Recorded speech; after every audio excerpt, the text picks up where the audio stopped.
अब बकरी आपकी हीट में भी आती है। अब वो बकरी हीट में आती है तो क्या लक्षण पहचानना, आपको मालूम होना चाहिए कि आपकी बकरी हीट में आई है। क्योंकि हम यहाँ पे देखो, ये वैसे तो ये काम ग्रेजिंग में तो बकरा अपने आप कर देता है, बकरा अपने आप इंटरेस्ट दिखाना शुरू कर देता है। बकरे उसके अंदर हार्मोन रिलीज होते हैं, उसके पेशाब के रास्ते में हार्मोन रिलीज होते हैं, बकरा उसे सूंघता है। आपने देखा होगा वो फेरीमोन्स होते हैं उसके अंदर, जो हार्मोन्स कहते हैं उसे फेरीमोन होते हैं, वो उसके ओल्फैक्टरी लोब यानी दिमाग के हिस्से में जाते हैं, वहाँ उसको वो जज करते हैं। जज करने के वो बाद वो बकरा बता देता है ये हीट में है या नहीं है। बट आपको जो डेली रूटीन में आपको पता होना चाहिए, क्योंकि यहाँ पर कंट्रोल है, यहाँ पे मेल और फीमेल को इतना मिलने नहीं दिया जाता। तो कब आपकी बकरी हीट में आई है आपको मालूम होना चाहिए। क्योंकि स्टॉल फीडिंग में क्या होता है कि यदि आपने उसको एक साइकिल छूट गई तो अगली साइकिल आएगी 18-20 दिन के बाद में। तो फीडिंग की एक कॉस्ट आती है, माने जैसे आप स्टॉल फीडिंग कर रहे हैं तो आपकी 10 रुपये, 15 रुपये, 20 रुपये, 25 रुपये डेली की एक कॉस्ट आएगी। ठीक है ना, आपकी एक साइकिल छूट गई या 2 साइकिल छूट गई, फिर पता चला कि वो 6 महीने बाद में हीट आ, तो आपकी सपोज लो आपकी 15 रुपये की कॉस्ट आ रही है और आपकी 6 महीने छूट गए तो आपकी 15 रुपये इंटू 180 दिन, ये आपकी कॉस्ट बढ़ गई, आपका कोई प्रोडक्शन नहीं मिला। तो ये किसकी गलती से हुआ? आपकी गलती से हुआ, बकरी की तो कोई गलती नहीं थी। तो ये ना हो तो आपको कुछ वो लक्षण दिखाती है, अपने बॉडी साइंस दिखाती है वो क्या क्या होते हैं। ठीक है, बकरी जब छोटी जात की बकरी होगी, जैसे बर्बरी जो बकरी है, ये तो 5 महीने से के बाद में हीट में आना शुरू कर देती हैं। पर जो सिरोही है, सिरोही करीब साल सवा साल में, और बल्कि जो बीटल है, बीटल ज़्यादा टाइम लेती है। बीटल और जमुनापरी ये ज़्यादा टाइम लेती है, 1.25 साल तक चली जाती है। हाँ, उस्मानाबादी तो जल्दी आती है, जल्दी आती है। तो 5 महीने, 6 महीने, 7 महीने में आती है। सुरई साल में करीब 12 महीने की हो जाती है तब आती है। ठीक है, आपने अपनी बकरी को क्रॉस कब कराना है? वो हीट में तो 5 महीने में भी आ जाएगी, पर आपने उचित समय क्या है? ठीक है, जब उसकी आपने सपोज आपने कोई बर्बरी पाली है, बर्बरी का एवरेज वेट 24-25 किलो आता है, तो जब उसका बच्चा 65 से 70% वजन गेन कर ले, वेट गेन कर ले, यानी वो 25 किलो की एडल्ट बकरी होती है, 25 किलो का 70% कितना होता है आप देख लीजिए, 7 दूनी 14 और करीब 18 किलो के करीब बैठेगी। इतना उसका मिनिमम वेट होना चाहिए उस बकरी का।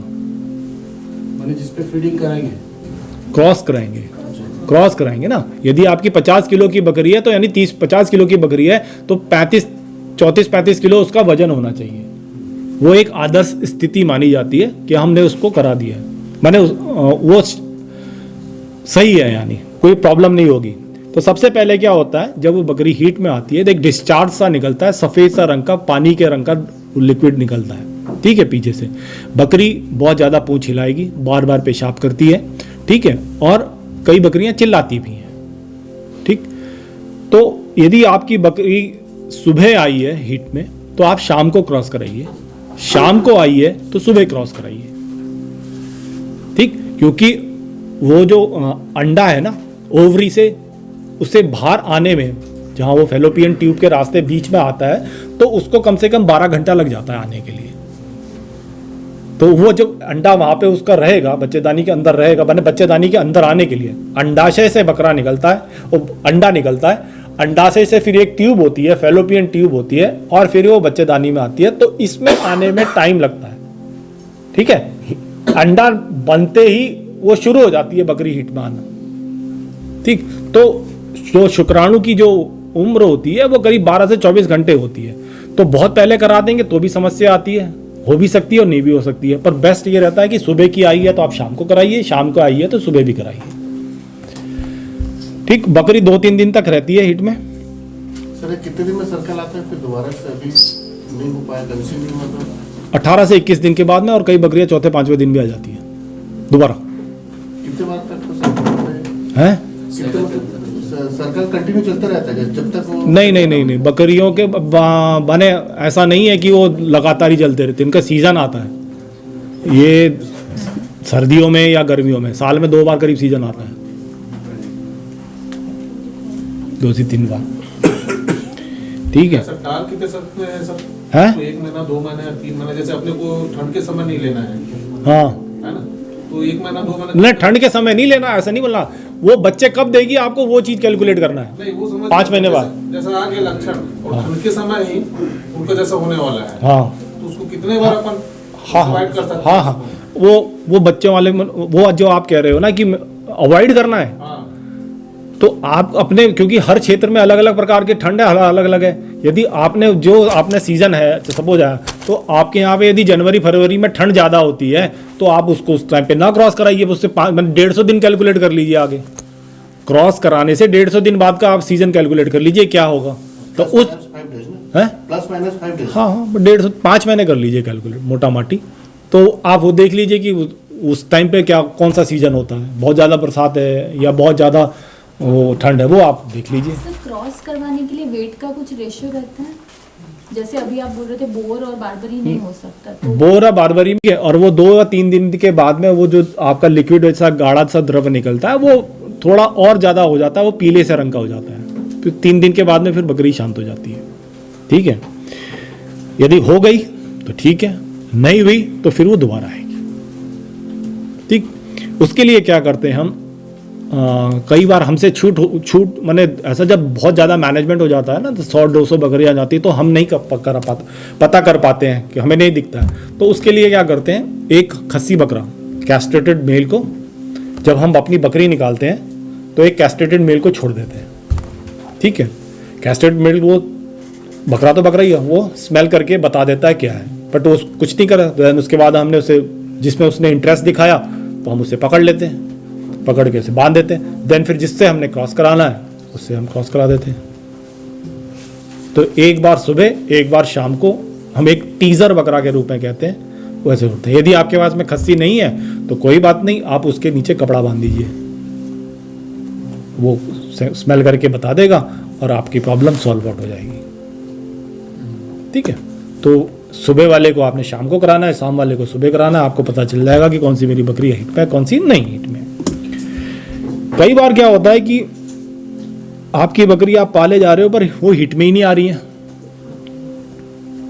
तब तो जैसे मैंने बताया था कि बहुत ज़्यादा जो मोटी बकरियां होती है ना, तो उनमें क्या होता है कि फैट की जो चर्बी की मात्रा जो उनके ऑर्गनों पे ज़्यादा चिप हो जाती है, यानी चर्बी उसके लीवर में लीवर में गुर्दे के ऊपर आ जाएगी, उसके अंडाशय के ऊपर, ओवरी के ऊपर आ जाएगी। तो ऐसी बकरियां गाभिन नहीं हो, हीट में भी आ जाएंगी तो पर वो गाभिन नहीं हो पाती है या आती ही नहीं है।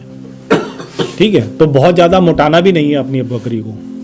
ठीक, फिर क्या हो जाता है, या बहुत ज़्यादा आपने कमज़ोर है बकरी, भाई उसके अंदर माने प्रोटीन की कमी है, उसके अंदर ताकत की कमी है, उसके अंदर मिनरल की कमी है। भारतीय अपने परिस्थितियों में मिनरल की बड़ी कम होती है, अधिकतर एबॉर्शन होने के चांसेस और क्या कहते हैं ये हीट में ना आने का कारण मिनरल्स की कमी होता है।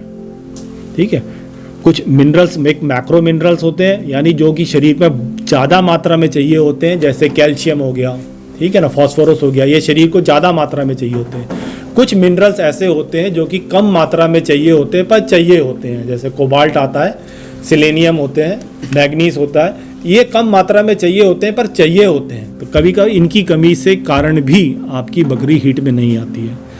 तो पहले क्या होता था, जैसे चरागाह में हम चराने जाते थे तो बकरी विभिन्न प्रकार की झाड़ी वो खाती थी, तो किसी में कुछ होता है, किसी में कुछ होता है, किसी में कुछ होता है।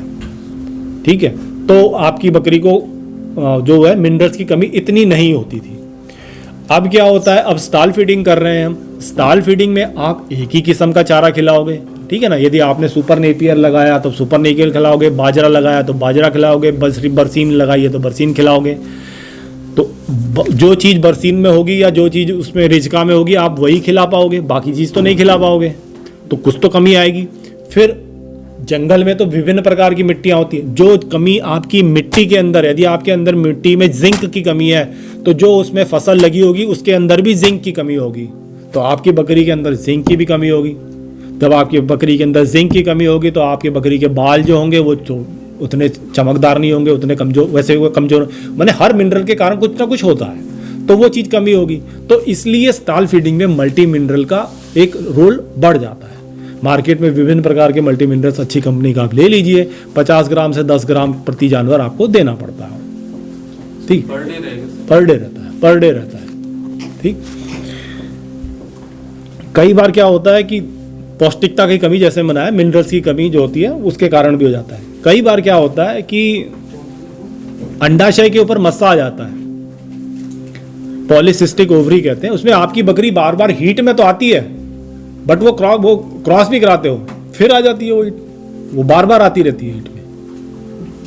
तो इसमें केस में अधिकतर केस में क्या होता है, वो अंडाशय के ऊपर एक मस्सा टाइप का सा, एक सिस्ट टाइप की सी बन जाती है, जिसे पॉलीसिस्टिक ओवरी कहते हैं। तो वो हार्मोनल थेरेपी से उसको कंट्रोल किया जाता है। और वो तो इसलिए बहुत ज़्यादा यदि आप मोटी बकरी देख रहे हैं, बहुत ज़्यादा मर्दाना टाइप की बकरी देख रहे हैं, तो उसे थोड़ा अवॉइड करिए, ठीक है, उनमें ये समस्या हो सकती है।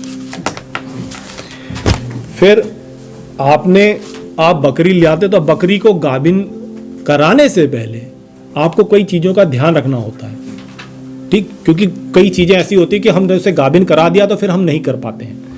गाभिन कराने से पहले आपकी बकरी का टीकाकरण हो रखा है नहीं हो रखा, मैं टीकाकरण एक पूरा टॉपिक लूँगा कौन कौन से, तो वो टीका कि सपोज बाय दी वे आपकी बकरी को पीपीआर का नहीं हो रखा है और आपकी बकरी चौथे महीने और 5वें महीने के उसमें गाभिन पीरियड में है और आपके फार्म पे पीपीआर की बीमारी आ गई, तो आप वैक्सीन लगाओगे तो भी समस्या होगी और नहीं लगाओगे तो भी समस्या होगी, ठीक है। तो आपकी बकरी का टीकाकरण हो रखा है पूरा के पूरा। यदि आपको अपने क्षेत्र में तो पता चल ही जाता है कि भैया कि यहाँ पे खुरपका मुंहपका की बीमारी बहुत आती है या निमोनिया की बहुत शिकायत होती है, तो आप अपनी बकरी का टीकाकरण पूरा करके रखें। फिर बकरी प्रेगनेंसी में क्या साइन एंड सिम्टम्स बताती है? हाँ वो भी आऊँगा, अभी तो मैंने खाली हीट में और फिर प्रेग्नेंट वो भी आऊँगा, किसी टॉपिक में आ जाऊँगा। फिर आपने ये देखना है कि आपने बीमार बकरी का नहीं कराना है, बीमार बकरी को प्रेग्नेंट नहीं कराना है। बीमारी से यदि वो उठ गई है, ठीक हो गई है, थोड़ा उसे रिकवर होने दीजिए उसके बाद में, क्योंकि प्रेगनेंसी भी एक स्ट्रेस है, ठीक है। आपने वैक्सीनेशन भी कर दिया, उसकी फिजिकल कंडीशन भी देखनी है। यदि आपकी बकरी बहुत ज़्यादा कमज़ोर है, बहुत ज़्यादा हुआ है, तो उसे भी ना कराएं, पहले उसे ज़रा हृष्ट पुष्ट होने दें। आप अपनी बकरी को प्रेग्नेंट कराने से पहले उसकी डिवॉर्मिंग जरूर कर दें। डिवॉर्मिंग का टॉपिक अगला ही है। डिवॉर्मिंग यानी पेट के कीड़े उसके जंत मार दें, क्योंकि कई जंतनाशक ऐसे हैं जो कि प्रेगनेंसी में नहीं दिए जाते, बच्चा अबॉर्ट होने के या उसके अंदर बच्चे के अंदर कोई डिफॉर्मिटीज़ होने की चांसेस हो जाते हैं। तो इसलिए अपने बकरी के पहले डिवॉर्मिंग करवा दें, ठीक है। प्रेगनेंसी में कई दवाइयाँ होती हैं जो कि नहीं दी जाती हैं, ठीक। आप सबसे आपके जैसे भी आपकी कोई बीमारी होगी तो अधिकतर जो फार्म में होगा तो पैराबेटी आएगा। कभी भी अपने जानवर को डेक्सामिथासोन का प्रेगनेंसी में कभी इंजेक्शन ना लगवाएं। डेक्सामिथासोन का इंजेक्शन होता है प्रेगनेंसी में, बिल्कुल नहीं, बच्चा अबॉर्ट हो जाएगा, ठीक है। डेक्सा का प्रयोग बिल्कुल ना करें, कोई भी स्टेरॉइड नहीं करें। एल्बेंडाजोल नाम का जंतुनाशक भी प्रेगनेंसी में नहीं दिया जाता, उससे भी बच्चा अबॉर्ट होता है, ठीक है। वैक्सीनेशन भी हम अवॉइड करते हैं, ठीक। और कोई भी दवा देने से पहले किसी जानकार आदमी से पूछ लें कि ये दे सकता हूं या नहीं दे सकता हूं, ठीक। ये बात याद रखें। पर डेक्सा और एल्बेंडाजोल तो आपने जरूर देखना है कि आपने नहीं देना है ये जंतुनाशक। अब आपने पूछा था कि प्रेग्नेंट गोट हो गई है तो क्या पहले क्या उसकी